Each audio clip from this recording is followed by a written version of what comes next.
Venezuela simplemente como un embajador de Cristo a esta tierra tan hermosa que nos ha dado tanto cariño, tanto afecto, sabiendo, como decía el hermano, ¿verdad, Gregorio?, quiénes somos nosotros. Pero cuando vamos en el nombre de Cristo, el Señor hace cosas maravillosas para poder seguir contando. ¿Verdad? Que en tierras extrañas a nosotros se nos trata como si fuéramos de la misma tierra y como si fuéramos también de su raza, ¿verdad? Aunque no somos de su raza, todos los que nos rodean, aún en el trabajo, son mexicanos. Hemos aprendido muchas cosas hermosas de los mexicanos, ¿verdad? Un pueblo guerrero y trabajador, muy trabajador y bueno, que aman a Dios y que tienen una labor muy importante. Ayer celebraban el Día de la Independencia, pero hermanos, nosotros los cristianos celebramos todos los días nuestra independencia. La independencia que ganó el Señor en la cruz del Calvario, y cada día nosotros vivimos en libertad porque Él fue a la cruz.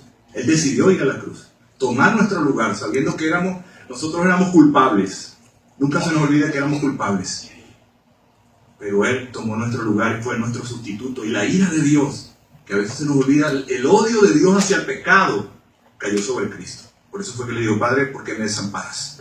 Porque el momento de que el pecado del mundo cayó sobre Cristo, el Padre se separó de él. Y dice mucho que eso fue lo que mató al Señor. Lo que mató fue la tristeza de la separación con su Padre. Y eso nos trae a nosotros también a colación, que tenemos que cuidar nuestra relación con Cristo, porque es lo peor que podemos hacer es cuando este cuerpo peca y Él se aparta, buscando nosotros que nos arrepintamos. Es lo más hermoso. Y la primera relación, hablando del hogar, la primera relación que tenemos que tener para poder tener ese rol es cada uno de los integrantes de ese hogar con Cristo. Tener un tiempo a solas con Dios, porque yo no puedo, como papá, como esposo, hablarle a mi esposa si yo no tengo una relación personal con Cristo. Si no tengo eso que dice los salmos, que se deleita, David se deleitaba en la presencia de Dios. Y yo cuando pienso, me gusta ser muy gráfico y pensar en algo que me gusta, en comida. Cuando yo veo ese plato, wow, se me sale hasta la baba de lo que me llama la atención. ¿Qué más es el deleite en el Señor? ¿Qué más? Que es deleitarnos. O sea, si yo me deleito en un plato de comida, ¿qué más deleitarnos en ese Señor que ha hecho tantas cosas maravillosas con nosotros?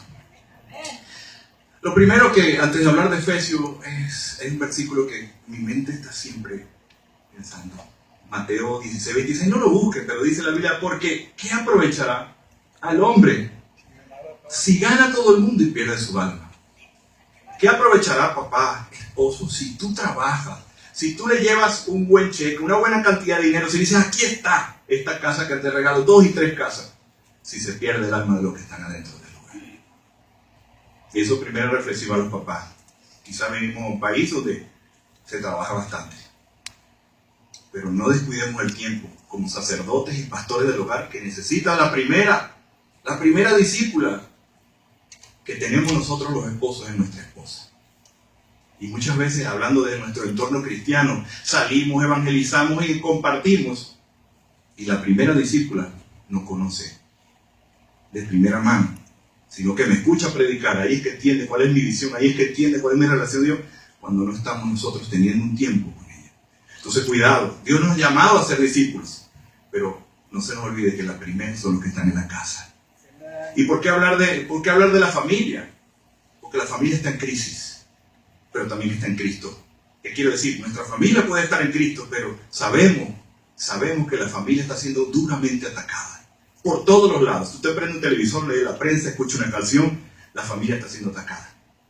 Pero en la palabra de Dios, Dios nos ha dado herramientas para blindarle, decirle: un momentito, usted puede decir que el matrimonio no sirve, que esto y lo otro, pero nosotros con nuestra vida podemos decir que el matrimonio funciona porque lo creó Dios, y los consejos que estamos aplicando en nuestra vida lo estamos buscando en la palabra de Dios. Entonces, hermanos, ¿de qué, y hermanas, amigos, de qué nos sirve a nosotros ganar el mundo y se pierden los que están adentro de nuestra casa? ¿De qué vale todo el esfuerzo que podemos hacer? Muchos están haciendo esfuerzos para sacar a su familia adelante también, para darle un futuro que quizás no teníamos en nuestro país, para darle lo que quizás, pero no se les olvide que para el Señor lo más importante es la vida espiritual en el hogar. Y uno de los consejos que quiero darle al final es que levanten el altar familiar, un altar que ha sido por tantas cosas, un altar que muchas veces no tiene tiempo uno. Un altar familiar es un tiempo donde la familia, junta, reunida, papá, mamá e hijos están allí alrededor de la palabra de Dios, alabando, orando y escuchando la palabra. Pero a veces por tantas ocupaciones en nuestra agenda nos olvidamos. Y ahí es una manera de brindar nuestro matrimonio, de darle fortaleza a nuestro matrimonio cuando pasamos juntos tiempo, como esposos, como padres y aún los hijos, orando y buscando al Señor. Romano, y una de las cosas que tiene el matrimonio, hablando un poquito del matrimonio, ¿cuál es el propósito del matrimonio? El mundo dice que el propósito del matrimonio es ser feliz. Y algunos que se han casado con ese objetivo, que en el matrimonio se pasan muchos momentos felices, sabemos que hay muchos también momentos de desventura. ¿Por qué? Porque usted se imagina dos personas que tienen una guerra interna con el pecado, viviendo las dos bajo un mismo techo. Por eso necesitamos a Cristo. Porque tenemos guerra interna y después vamos a tener guerra con el que tenemos al lado. Entonces, muy importante saber que el propósito del matrimonio principal no es ser feliz.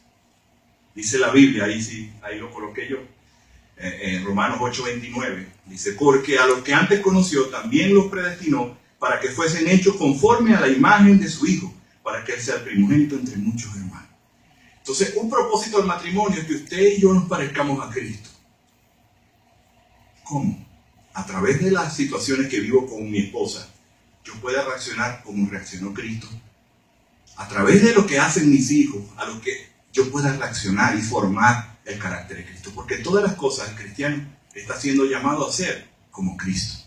Y una de las relaciones que Dios más utiliza para parecernos a Cristo es el matrimonio. Es el matrimonio.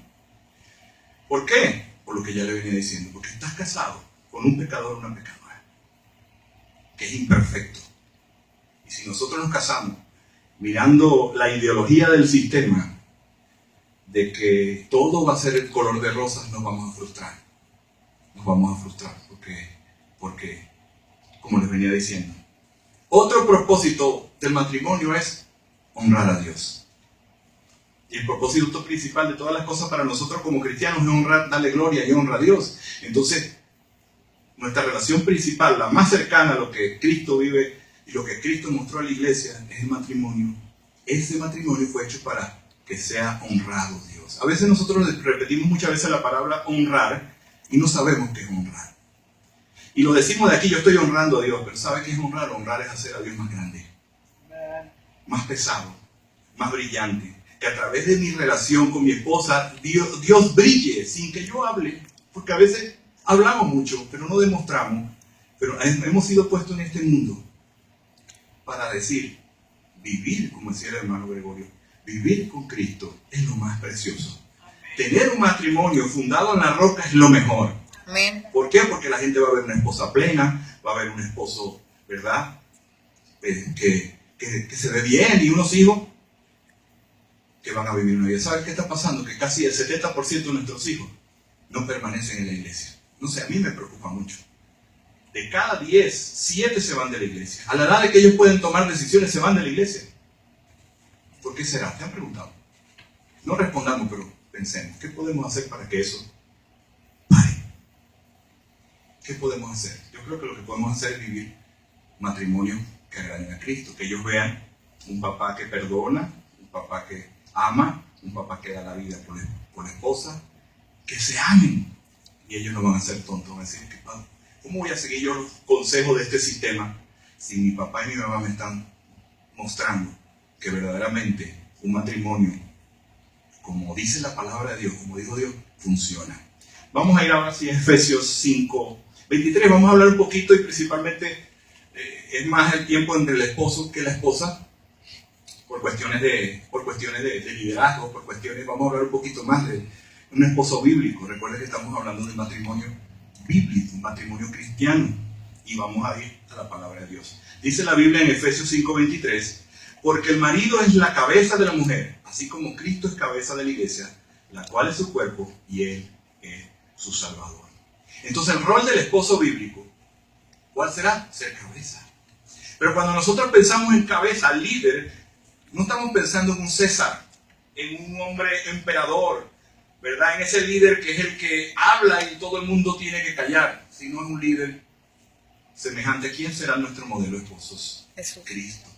¿Qué hizo Cristo? Siendo Dios, Él podía mandar y hacer y todo el mundo obedecer, pero Cristo se agarró la toalla y se la colocó. Entonces lo primero que podemos aprender del esposo, que es el que más sirve en el hogar, el que más sirve a los hijos, el que más debe servir es el esposo. Porque el rol del esposo es el gran servidor, es como yo siempre digo, no es una pirámide donde el esposo está arriba, o el líder está arriba a la cabeza, sino es una pirámide invertida, donde el esposo está abajo y sirve a todos los miembros de la familia. Por lo menos eso es lo que hizo Cristo. Nuestro ejemplo es Cristo, que puso la toalla. Y ese es el ejemplo que debemos seguir. Su esposo ¿quiere ser cada día un mejor esposo? ¿Cuál es nuestro ejemplo? Cristo. Y vamos a hablar un poquito más tarde de quién es Cristo. No es simplemente dar órdenes. No es preocuparse de uno mismo, sino es preocuparse de los demás. Si los intereses de nuestras esposas, si los intereses de nuestros hijos, si no estamos dispuestos a sacrificarnos, si no estamos dispuestos a cubrir necesidades, sabes que no estamos preparados como líderes para llevar un hogar. ¿Por qué te creerán que el versículo que leyó el pastor Ignacio dice que el hombre ame a la esposa, ¿verdad? Como Cristo amó a la iglesia, pero después dice que la esposa respete al marido? Hablando del esposo, ¿por qué Cristo no le dijo al esposo que respete a la mujer que ame? Hablando del esposo, porque el esposo tiene problemas. Nosotros los hombres, por naturaleza, somos egoístas y nos cuesta más. Por eso la orden es ama a su esposa. Y a la mujer, ¿qué es lo que más le cuesta? Respetar. Según el versículo, respetar. Pero hablando de los hombres, el hombre tiene esa lucha porque se ama demasiado.